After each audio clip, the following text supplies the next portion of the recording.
Hello, welcome. I'm Melissa Ridgen here. 95 years of marijuana prohibition comes to an end today across Canada, and as such, we are putting legalized cannabis in focus.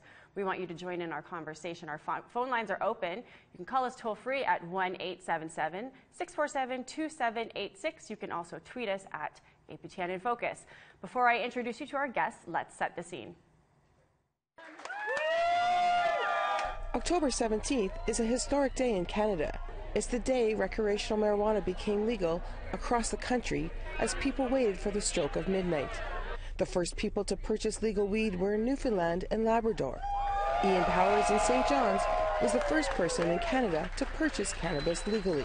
This is history in the making. Just end of prohibition. Like, this 80 years waiting to happen tonight. Other customers were just as excited to be among the first to legally obtain marijuana. It's exciting. It's history in the making.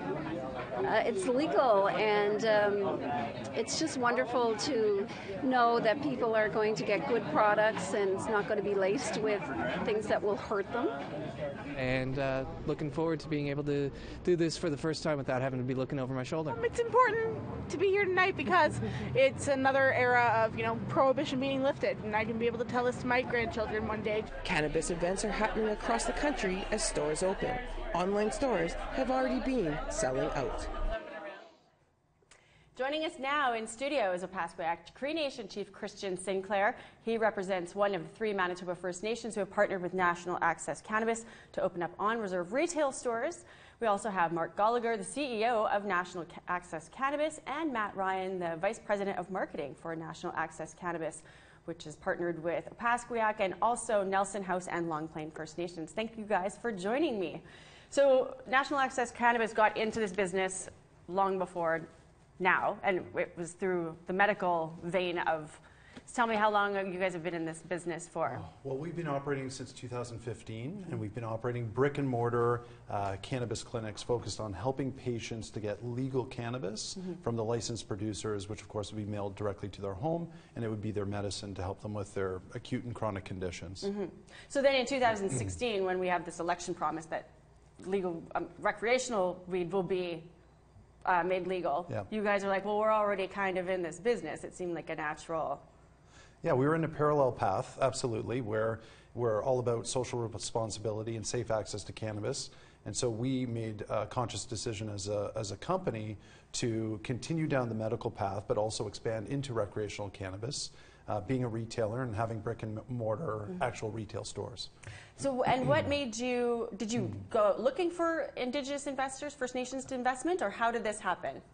Well, they actually came to us and wanted to be involved as we were going public as a company, to be traded on the Toronto Stock Exchange. And the Opaskwayak Cree Nation wanted to be part of that investment. So they came to us and made an investment, actually did half of the private placement back in August 2017 that helped us go public. And now Oni Ganu sits on our board as one of our board members.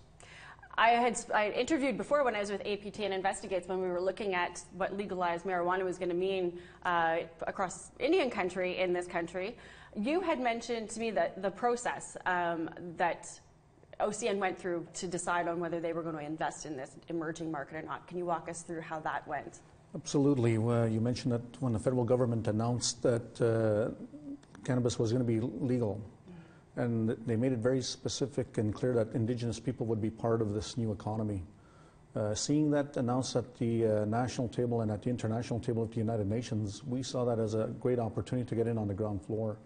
So with our economic arm, Opaskwayak Business Development Corporation, which is arm's length of our leadership, we gave a directive to have them pursue and go do their due diligence on what the market was, to learn from it and see where the best area of this business was for us to get into. So we looked at the LPs, and a lot of other communities did licensed producers or the actual growers, but we found very quickly that there was a lot of high risk that was associated with that part of the business. In our research and our discovery, we found that retail was going to be where the real lucrative part of the nature of the supply chain would be. So we started to hone in on that aspect of it, and this is where with our research we came across one of the key movers and shakers of the industry, which was Chuck Rafici. And just by chance, I call it the legend of the Indian taco, I was invited by some other chiefs, Chief Dennis Michis being one of them, to go to a meeting that was being offered by a company, and we didn't know who it was. I was just looking at it as an opportunity to go get a late supper, Indian taco. So walking through this back building, and I said, this is a strange location for a restaurant. Walked in there, and there was a gentleman that was presenting by the name of Derek Ogden. And as he had introduced himself as the most senior anti-drug enforcement officer, 5 years retired, that intrigued me because as he was going into his spiel, he talked about hemp and then cannabis, and that really caught my attention. So forget about the Indian taco, which I still haven't had to this day. That's where I became very interested, along with some of my staff people that were with me. And they were looking for setting up shops on urban First Nation lands. And knowing that we're 6.5 hours north of Winnipeg, it didn't really make sense to us, but having a corporate background and hearing what he was presenting, so that there's got to be a better way of doing this. So instead of being a rung on the corporate ladder, I asked, we want to become owners of the corporate ladder. And it turned into a question of, well, how much do you have? And I said, well, how much do you need? Not knowing how much they did need, but he made a quick call, and as he was dialing up, I said, yep, and I know a gentleman by the name of Chuck Rafici. And he giggled again and said, how do you know Chuck? I said, I don't, but I know of him based on the work that he's doing with cannabis in general. He said, it just so happens that he's our chairman of the board, so having this gentleman as a retired RCMP officer bringing legitimacy to the presentation in the industry, and having Chuck Rafici, who's a shaker and mover, the plans just started to align for us. So we quickly set up a meeting, and within a week they sent their team down with our team from the PAW meeting in Winnipeg, and the rest, as they say, is history. So and this really was at the ground floor. This was, people were talking about recreational legalization of marijuana, and you guys are right into the ground floor on that. But before you invested the money, you went to the community. That's correct, and we have to, based on our protocols, we have to consult, in our case, taking it to the table of our Oneshtigawak or our council members, as well as our elders. We did our discussion roundtable and looked at the idea, and was very interesting because every story that was shared from each of our leaders and our elders had them share a story of someone in their family using it to treat an ailment, whether it was cancer, diabetes, lupus, etc. And not once did they call it an illegal drug. It was referred to as Muskegee or medicine in Cree. So when we went to go do the vote to see if this is something we wanted to pursue further, it was passed unanimously. I thought it was going to be a tough sell, but that allowed us to then take it to the community and start the dialogue and consultation education process with the community. And so the community's response was, I guess they would be looking at it from a couple different options. One, this is an investment of our money that we can be making money off of potentially, but was there anybody in the community saying, you know, and especially northern communities have a lot of problems with addictions and whatnot. Was there any blowback from that saying, do we need to be inviting yet another something and legalizing it in our community? Do we need that? How were those people met? This is where the balance we have to find with the economic interests as well as the social interests. And when we looked at the companies we started researching, it was very evident with National Access Cannabis, now known as Meta, that they were very high on education and social responsibility. And that's what we had to take to our community and say, this comes with a lot of education, knowledge, and understanding of what this industry is today, what it was in the past, but more importantly, what it's going to be in the future, knowing that it's going to be legalized, and now that it's a public commodity, how do we become a part of it to balance our social interests as well as our economic interests? And the irony of it being that this now becomes a major economic driver for Opaskwayak to take those dollars and reinvest them into our education, our language revitalization, culture, our healthcare, etc. And you guys invested, I believe, if memory serves me correctly, it was $3 million? That's correct. The initial investment was $3 million, as Mark had stated. They went back to their shareholders and they had to agree to open up space for us. And since that time when we went public, that $3 million has now turned into $12+ million and growing on a daily basis, and will continue to grow. With that, we've already paid off some of the original investments, and just recently, a number of months ago, we loaned $35 million to the company to do their build-outs right across Canada.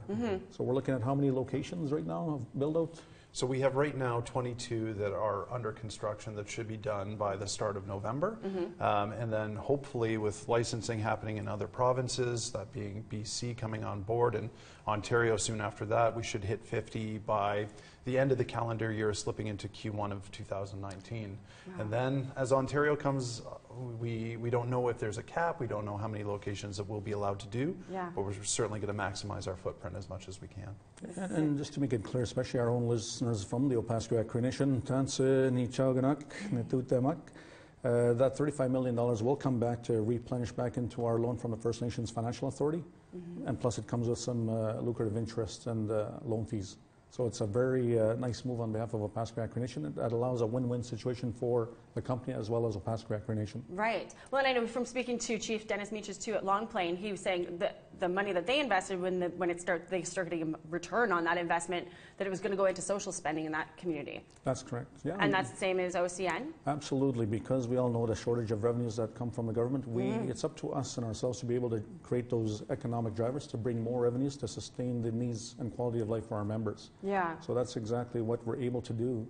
And just recently, based on the $35 million investment, it's allowed us now to invest into another company that'll see us going global on a major scale. Yeah. So it's really opened up a lot of new opportunities for the benefit of our membership. And how long before we start seeing the money flowing back where you will see like the bricks and mortar, so to speak, the new, say, community center or a new wing on a school or programming? When do you think that'll? With the leadership and the inclusion of our community members going through a comprehensive community planning exercise, it's based on what the community members want in order of priorities. So we'll budget that through our long-term strategic plan over the next 20, 30, 40 years. Okay. So as we see the needs, we'll be able to sell shares or look at the revenues coming from our business investments and reinvest it into those order of priority as we move forward. You've described this as the new fur trade. Yeah, if you look at it as First Nations, we helped build Canada with the traders back in the day from England and France, and then unfortunately we were imposed with this economic sanction I call the Indian Act that took us out of the economy on all types of industries. So to be able to now be a participant at the forefront without having any handcuffs on us, we are now able to participate with partners such as Mark and Matcher, who I never would have met before in this industry, let alone any industry, that allows us to do things that were unimaginable only a number of years ago. It's true. Matt, what's next for National Access Cannabis as part of this evolution from the medical marijuana, now we're into the recreational? Where do you guys go from here? Today was the big day, obviously, for the kaboom, but then what's next for you guys? Well, today's the big day. We open up our first Meta store in Winnipeg, which is very exciting. There's been people that are highly anticipating that to happen, and we plan on expanding here in the next few weeks. We plan on expanding. We actually have another brand called New Leaf Cannabis in Alberta, and we plan on taking both of those brands, which we've really built on a similar platform of education and safe and responsible access. And doing so in an environment that's extremely inclusive and welcoming to anybody who's of legal age. So there's a huge stigma behind cannabis right now, and we're trying to erase that as quickly as possible. So when you come into a Meta store, for example, or a New Leaf store, immediately you'll feel comfortable. That's what we want. We want comfort and we want education. So some people are going to know exactly what they want. They come in, they get it, and we make that transaction easy for them. But a lot of people are going to come in and be new users or soon-to-be users and don't know how to select between an indica, a sativa hybrid, or an oil or a flower. We are there. We actually have our staff called Friendly Guides in the Meta store, and they're going to help guide you through that path of educating you on what you need to know. And there's going to be different levels of what you need to know, and we've created this brand to really go after whomever's interested as long as you're of legal age. And make it feel safe and make it feel comfortable and easy. We're going to see a little snippet inside one of the Meta stores when we come back after the break, but just give us a little heads up. What was the vibe you guys were going for when you were creating these storefront operations? We looked at the markets in the U.S. and we looked at the stores that were happening in Canada that were considered gray market, and we looked at that model and we decided to do something very different. We realized that a new customer wants a welcoming and an inclusive environment that isn't too much of a burden for them to figure out. So we really modeled our stores based on a bakery meets a jewelry store, where the precious gemstones are the cannabis that we're selling, or the cannabis that we're selling is very much like a croissant or some sort of great baked good. And that's which people really might be looking for a croissant after they've bought your product anyway. They might. So and maybe you should have put a bakery in there too. Unfortunately, we can't sell baked goods or coffee or any of that in our stores. We have to strictly stick to cannabis and just leave it at that. But we looked at the model of what was being done out there, and we decided to do something different and just make it really about the customer and educating them and making it as seamless and easy as possible. Well, and I guess once we get this all gets settled, then we'll see what the next evolution is beyond that. That's all the time I have for this segment with you guys.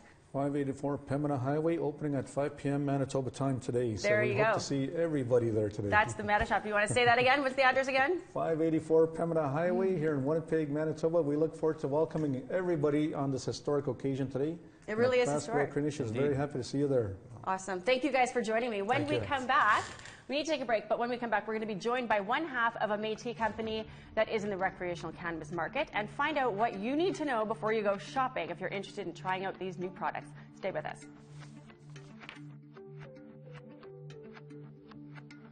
Join our conversation now. You can call in toll-free at 1-877-647-2786. Like and watch us live on the APTN News Facebook page. Follow and tweet us at APTN InFocus, and send your thoughts in an email to infocus@aptn.ca.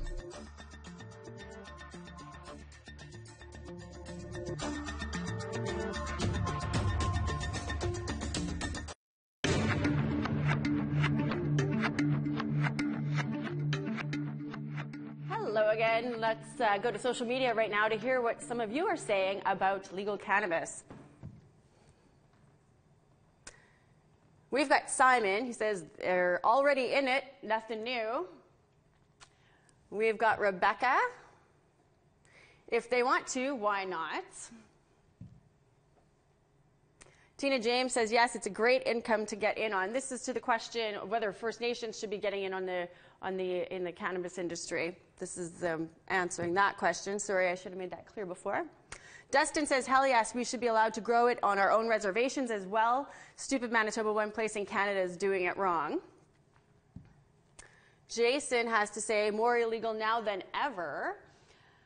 But yes. And Patrick, absolutely we should have started 20 years ago. Cannabis is medicine. It's from the earth. It has so many uses. And lastly, Glenda Williams says, not if there are any addictions problems. So we can get into some of that a little later in the show. If you'd like to add your opinion, though, you can join our conversation like this. Join our conversation now. You can call in toll-free at 1-877-647-2786. Like and watch us live on the APTN News Facebook page. Follow and tweet us at APTN InFocus, and send your thoughts in an email to infocus@aptn.ca. Well, it turns out you guys have a lot more to say about this issue, so we'll just keep reading some comments from our viewers. Derek says, I think another thing that's really important is to recognize the damage to Indigenous cultures of the world over by the dominant culture, which uses mind-altering substances to keep people in place. We have Johnny who says, when we were legalized by the Indian Act, we became controlled, so only corporate Canada can benefit under the Cannabis Act. Agents can enter anywhere if they suspect I can't see that other word, is not in compliance and confiscate electronic data and docs. Hello, security state. Being legal don't mean it's legit. And Jamie says, brown people sold grass for decades and they were criminals. Now that all white people are in control, they sell it and celebrate it. We're going to go live right now to Brittany Hobson, who is at one of National Access Cannabis's retail shops here in Winnipeg. Brittany, you're at Meta. What's going on there? Thanks, Melissa. So we are here at Meta, just a mere hours away from their official grand opening. So we'll be the first store to open in Winnipeg, and this is one of 10 stores that they plan on opening across the province.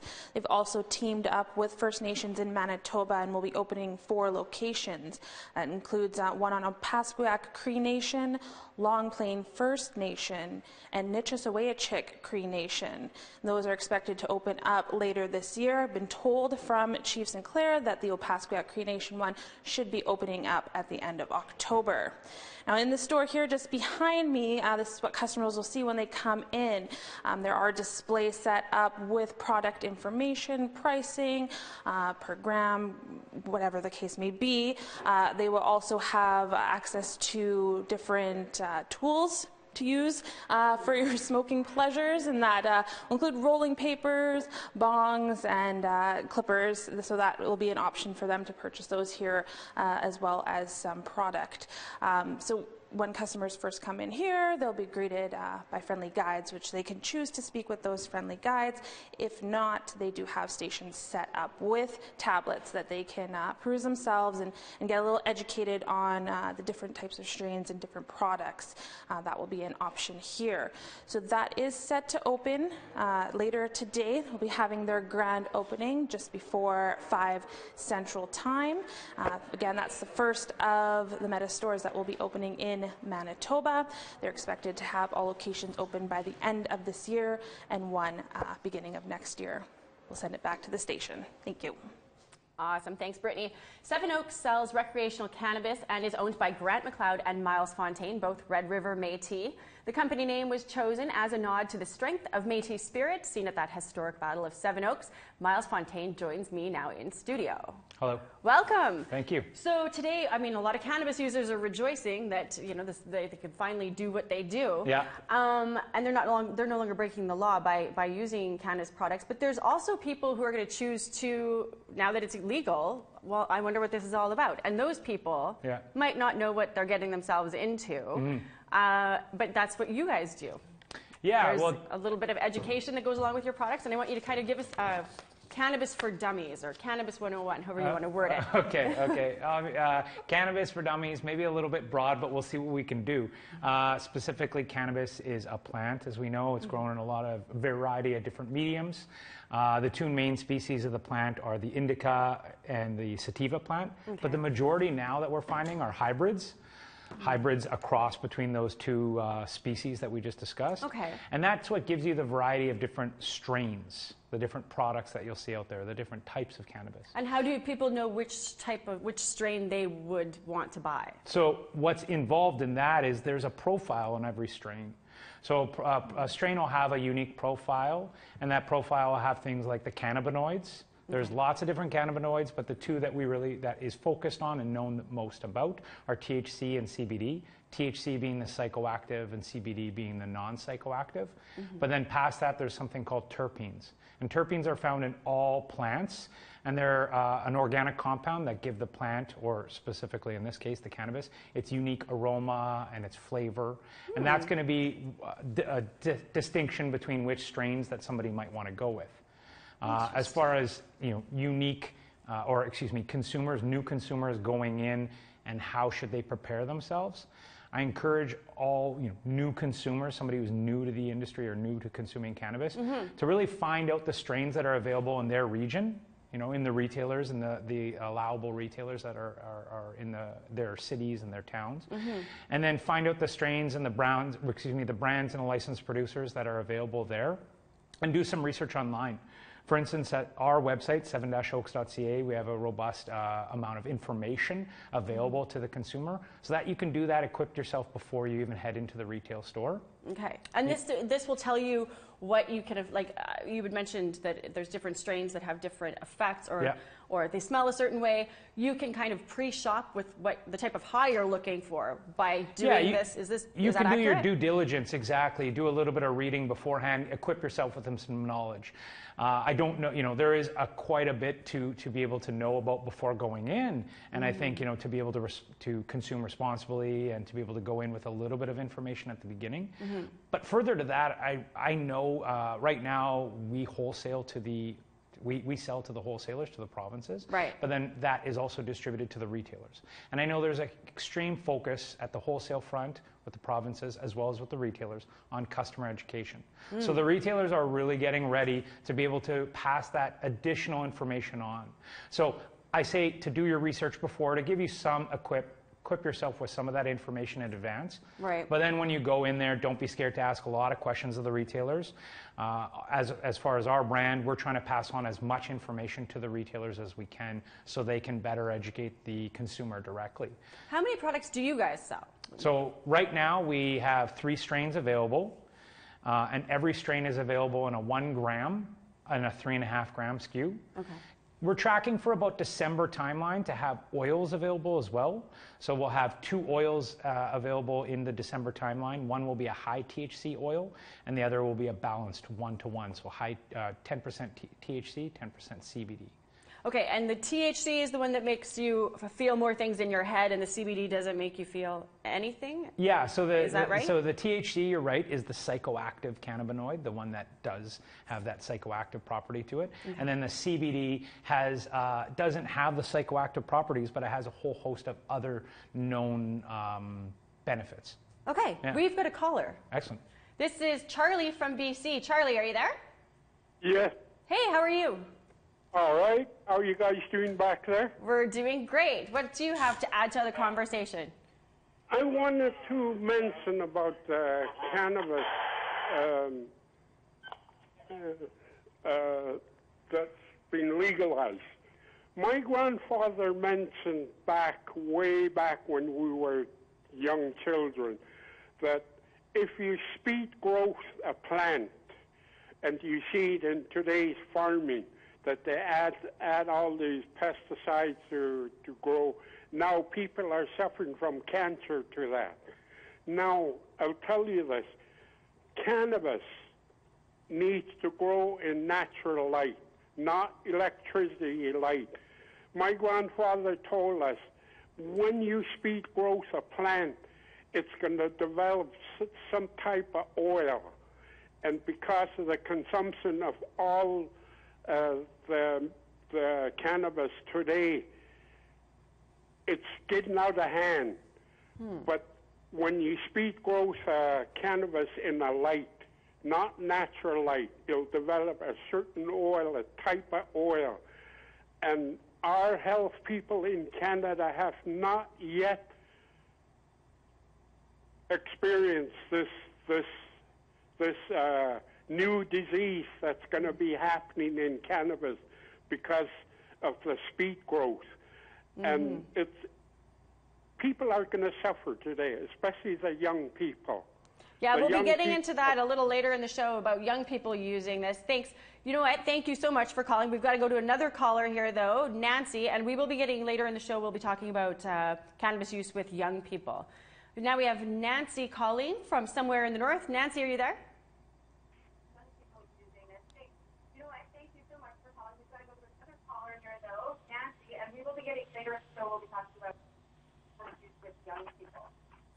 We can't really hear Nancy very well there. Somebody can fix Nancy's audio, or we'll go back to... Oh. Can you hear me? I can hear you, Nancy. How are you? Oh, I'm fine, thank you. What would you like to add to our conversation? I'd like to talk about the medical cure that this marijuana is, and that what it has done for me. Oh. Do go on. When I had cancer in 1970s, the doctors gave me only 6 months to survive. And when I came back out to the West here, I went to Indian doctors and got me doctored. And then after that, I was told that, do you know of marijuana? I didn't know nothing about marijuana. My husband was in the Air Force at that time, my late husband. But when I came back here, I was only 80 pounds. And then he turned around, he told me, he said, why don't you try this marijuana medicine? And how long did it take for you to put on some weight and feel better? In that one summer. Wow. And what happened to the cancer? Are you cancer-free now? I am cancer-free, and I still do it, and without it, I am no good for nothing. Oh, Nancy, I'm happy to hear that for you. I'm happy that it's worked out for you. Thank you for calling. Thanks so much. See, there's nice to hear some good news stories. Yeah, definitely. Where are your products going to be found across this country? So our products, Seven Oaks products, will be available in BC, Manitoba, and Ontario. Okay. So it's legalized federally, as we know, and then the federal government allowed the provinces to roll it out and structure it how they see fit. So in Ontario, our products are available online on OCS.ca, OntarioCannabisStore.ca. And then in BC, they're available online as well as in a Kamloops store in BC. They have their first BC cannabis store open up in Kamloops. Yeah. And then in Manitoba here specifically, we're available in Meta, which is, I think the first store is open on Pembina Highway, and in Tokyo Smoke, which their store is open on Goulet for their first store in Perfect. Winnipeg. I see you brought some of the packaging with. I did, yeah. I was interested to see, like, you don't know what this is going to be sold like, but you brought some examples with us. So I actually stopped in at the retail store before I came here, one of the retail stores that are open. They don't have the cannabis packaging on display, but so I thought I'd bring the cannabis packaging. You can see in the white band there, that's for us to be able to print the THC and the CBD in there. Right. So the THC and CBD is going to change because it's a plant, so it's going to vary from crop to crop. Yeah. So it allows us to print in the specific amount of THC and CBD that's in each package. Yes, so and it says that on the back here too. So I'm just reading on the back, it says the weight, and it says, you have a lot number on there, so the lot number is the batch that it's grown from. You have your terpenes that I spoke about. That's going to give that aroma and flavor, and it's really unique to each cannabis strain and the profile. And then you'll have your THC and CBD all printed on the package. But again, this information will be available on websites or at the retail locations. Awesome. Well, thank you for this. People will, I'm sure, be looking up your products here. Yeah. Thank you. We'll be back after a break.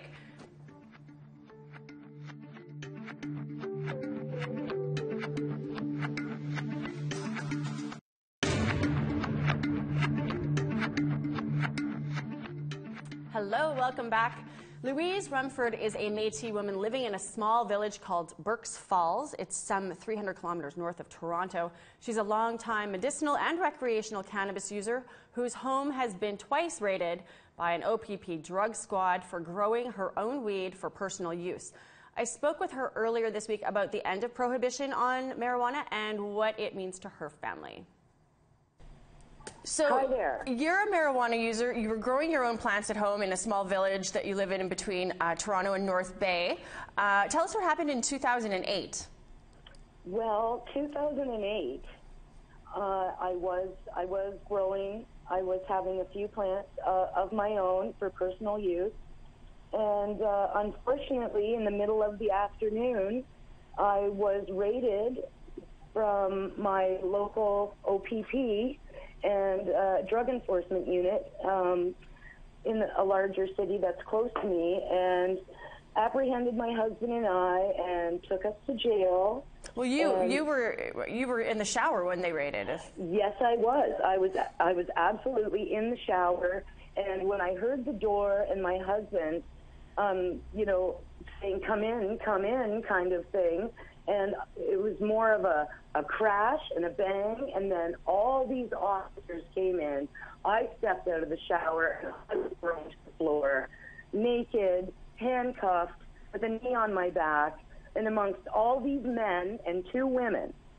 And I was unable to speak. I was just taken over by surprise. My husband was taken over.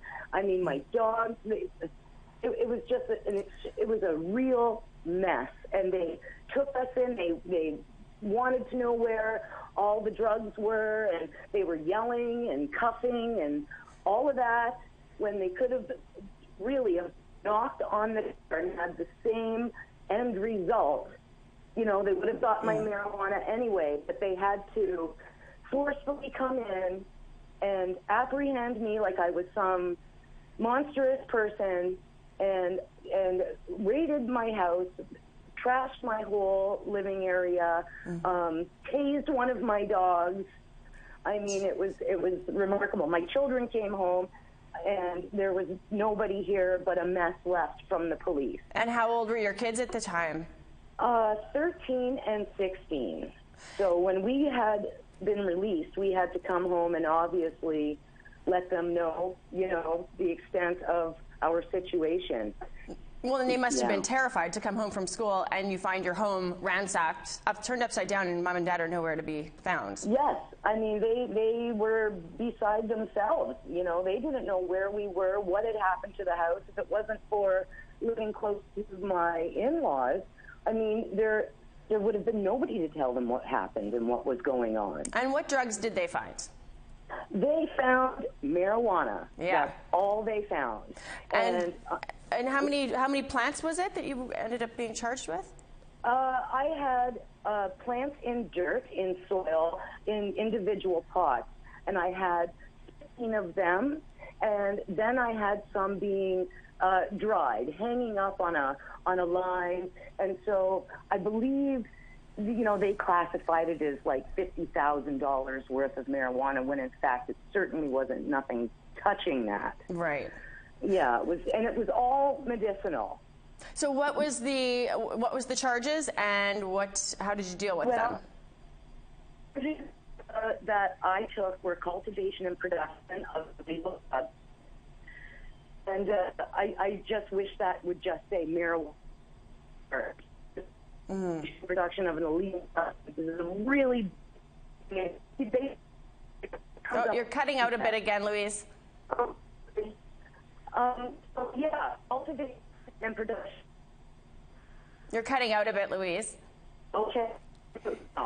So, and you pled guilty to these charges? Yes, I pled, and I received 9 months house arrest. Wow. Okay, so then let's fast forward to 2014. Your son posted a photo of a gun on Facebook. Your husband is a gun collector and had just obtained this new collectible type gun. Your son posts a photo of it on Facebook. What happens? What happened? That was so traumatic. My cell phones, all of our 4 cell phones rang at 4:30 in the morning, all together. You know, my son and my other son were home. My husband was home. I was home. All our cell phones rang. I jumped up to get this phone, and there's flashing lights, and it's another raid. And my husband opens the door, and the red button on him, and come out with your hands up. And what they wanted was the gun. They came in, and they thought that there was drugs involved, marijuana involved. So, you know, we were all handcuffed at 5 o'clock in the morning, put on our front yard for display as people were going to work. We were taken in, all of us as a family. We were arrested, taken into our local precinct, and jailed there, spent the day there, and again, charged, all of us, same charge, marijuana, you know, cultivation and production of marijuana, and with the intent to traffic. So your son takes the fall for this one, saying, you know, I had the post on Facebook, so. Yes, he had to because of my previous marijuana charge. From 2008.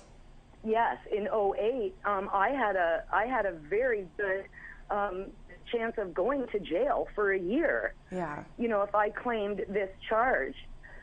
So my oldest boy at the time had to step up, and he took those charges for the family. And again, just some marijuana plants that had been on your property. Yes. Just the marijuana that they found in bags of personal bag of mine, a personal bag of my husband's. My son had a personal bag, and my other son had a personal bag. So, and the gun charges in the end were dropped, and my son, the only charges that stuck for my boy was the marijuana charge. And did he do any jail time for that? I know you had mentioned it was like a $12,000 lawyer fee by the end of it all. Did he do jail time? He was just in holding. He was only in holding over the weekend and then released to a family assurity. But within that time of him being arrested and 12 months of court and working out his sentence and working out and remand, I was not allowed, we as a family, the 3 of us, my husband and I and his brother, weren't allowed to speak or see or have any contact with our boy. All over marijuana. He missed a Christmas. He missed important things. I missed him every day. All over marijuana. And now marijuana is legal, effective today. So what are your thoughts when you look back at what your family's been through because of pot? I feel broken. I feel like they succeeded in their job. They had a job to do, and they did it. And there's repercussions of that wave, and I'm still living it. And how do I feel come Wednesday? I'm angry. Mm-hmm. I'm very angry, and I'm concerned for, like, even though I'm a marijuana smoker and it's legal now, I mean, my goodness, if I get caught growing more than what a household is legally able to grow, there I go back into jail. Mm-hmm. You know, if they consider me too high to drive, there I go back to jail. Mm-hmm. Does So it bother you at all that it's now that it's legal? You know, if you're growing it at home, how is that any different than if you're making beer or wine on your own property for your own personal use? I really, you know, I find there are specific differences in the two, and they really need to be treated differently. Yeah. That's how I feel. And the government isn't ready for what's to come. That's what I feel. We're going to have more people in our jails because of the new laws that they're going to put in place for people like me, for people that have fed their families and paid their rent their whole lives on a bag of marijuana. What's going to happen to these people on Wednesday? I'm like, I'm beside myself. Well, you really can am. at least now go to a store and you can buy marijuana if you see fit, and you don't have to worry about, you know, the penalty for growing it anymore. Is there some relief that you have for that it's legal for you to go and purchase it? Yes, in a way, because I never thought I'd see the day in my time. And at the age of 47, I'm back in the day where you had to go and look for your marijuana bag, and it could take all day, and, you know, you're in these shifty homes. So, yes, it will be a convenience. But we will see how long these little shops will take to open. That's what I'm waiting for. When I can go to my local shop, step out, you know, knowing that I have 6 grams or 7 grams, and freely come home and sit down and be able to relax. Yeah. That's the difference, really, that you're able to travel, you know, with it, but then that comes with other fear. And, you know, it's just going to be really hard to get used to. Yeah. Well, Louise, thank you for taking the time to share your story with us and our InFocus audience. I really do appreciate it. Well, thank you. I appreciate your time. Oh, thanks. Okay, take care. Have a great day. You too. Thank you. Well, this won't necessarily help Louise and her family due to the volumes of marijuana that they are found with, but the federal government is expected to announce today that it is going to grant pardons to those with past criminal convictions for simple possession of pot under 30 grams.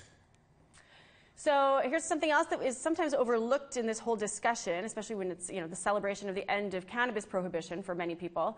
It's the risks and repercussions of using this plant, and there are some. We talked to Dr. Stan Kutcher. He is a professor in the Department of Mental Health at Dalhousie University. He is also a renowned expert in adolescent mental health and a leader in mental health research, advocacy, training, and policy, who's been in the mental health network, or sort of mental health work over the 20 countries, sorry. He shared with me yesterday some of his thoughts and his concerns as Canada is entering this new era. Hi, Dr. Kutcher. I have a couple questions for you about what concerns, if any, you have for the general population once marijuana is legal in this country. Well, we're embarking on quite a social experiment, and we don't know how it's going to turn out. There are risks and there may be benefits to legalizing marijuana, and we're going to find that out. Some of the areas that we are focusing on is trying to help young people better understand the risks that we know about already, and realizing that there is yet much research to be done to better understand the impact of marijuana on young people, on behavior, on the developing brain, and also to see if there are any benefits to its use. So what would be some, I know you've researched this, what are some of the risks associated with people between age 18 and 25, as you know them to be? Well, you know that the earlier that people start using cannabis, and the more frequently they use it when young, the more negative impacts it has on their human brain growth and their development. And these negative impacts don't stop if the individual stops using cannabis. So it's not like cigarettes that way. For example, with cigarettes, if you stop smoking, your risk of lung cancer goes down over time. From what we understand with the use of cannabis, that even if you do stop using cannabis after you've started early and using frequently, the impact on vocational and academic achievement doesn't return back to what it would have been without that. We also are concerned that use of cannabis and driving, use of cannabis and being in a workplace. So many young people do go to school, but also many young people are in the workplace in types of jobs where there is danger inherent in the kind of work they do, for example, in the construction industry. So we know that cannabis use can change coordination, can change the ability to process sensory information, and it can change your ability to respond to stimuli in the environment, particularly sudden changes that you're not expecting. So we're going to have to wait and see exactly what occurs over time with the increasing use of cannabis. We're also quite aware that people can become addicted to cannabis, and that currently in Canada is a relatively small number. We don't know if increasing access to cannabis through legislation and legalization now will increase the rate of addiction to the compound or not. Are there risks for, you even outlined some of the risks for younger people who choose to use cannabis. Are there risks for other people? Like once your brain is developed, fully developed, is there risks associated with cannabis use that you're aware of? Well, there always are risks of intoxication.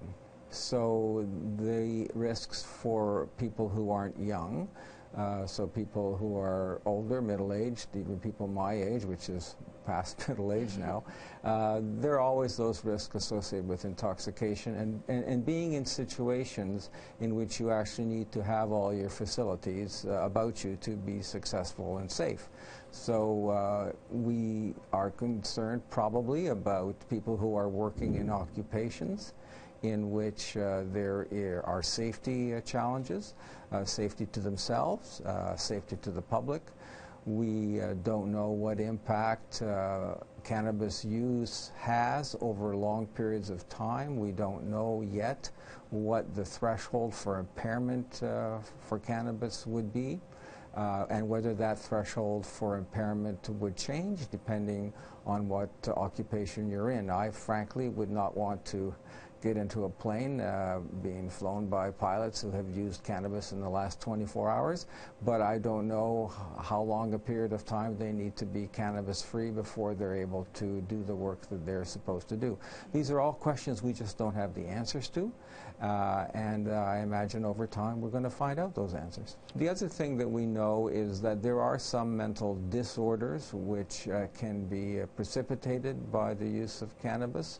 And again, the higher the potency of the THC, the earlier that an individual starts using, and particularly if there is a family history of a mental illness such as a psychosis in the family, the addition of cannabis, high-potency cannabis, a young age, certainly increases the risk for the development of that kind of illness, which kids need to know about because it's not a good illness to have.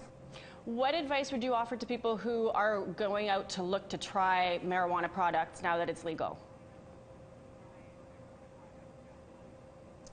Well, number one, I would start by saying to them, educate yourself about cannabis, educate yourself about the risks and the benefits, potential benefits of cannabis.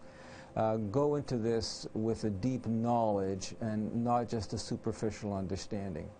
We know from research conducted in Canada that many young people in particular do not have a good understanding of cannabis. They do not have a good appreciation of its risks. They really haven't grappled with and don't have a deep knowledge about it. And so their ability to make good, informed decisions about the use of the product suffer because of that lack of information. Dr. Kutcher, thank you so much for joining me. I really, really appreciate it. It's an important conversation to have as everybody's getting excited about this new era that Canada's entering. Well, thank you for asking me, and it is a brave new step, a real social experiment, and as with all social experiments, we're going to see how this one turns out. Yeah, okay, you have a great day. Thank you. That was Dr. Kutcher, who we spoke with yesterday on the eve of legal cannabis in Canada. That is all the time I have for you today. Thank you for joining me and to put cannabis legalization in focus. This episode will be available for download as a podcast on our website at aptnnews.ca/podcast. And if you missed any of the shows and you want to catch up, you can check out the website aptnnews.ca. I'm Melissa Ridgen. Have a great one.